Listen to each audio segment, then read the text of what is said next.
Imagination Bedtime Stories.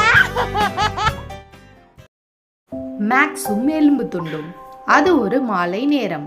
Maths என்னும் ஒரு நாய் மகிழ்ச்சியாக நடந்து போய் கொண்டிருந்தது. அப்பொழுது அருகில் இருந்த ஒரு புதருக்குள் ஒரு நல்ல சுவையான எலும்பு துண்டு இருப்பதை கண்டது.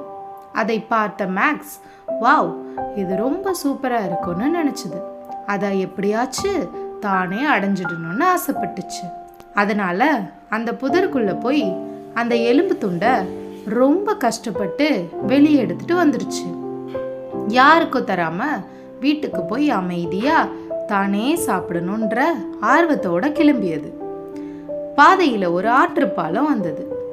அங்க நீரின் மேல் தன் பிரதிபலிப்பை பார்த்து மற்றொரு நாய் தன் வாயில எலும்போட இருப்பதா நினைச்சுக்குச்சு.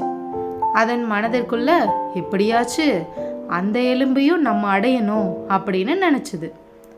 மேக்ஸ் கோபத்துல குறைக்க ஆரம்பிச்சது. அதனால அதோட வாயில இருந்த அந்த எலும்பு நீர்ல விழுந்தது. ஆத்துல விழுந்த அந்த எலும்போ ஆத்துல அடிச்சுட்டு போயிடுச்சு. மேக்ஸ் எவ்வளவு முயற்சி செஞ்சும் அந்த எலும்பை அதனால திரும்பி பெற முடியல.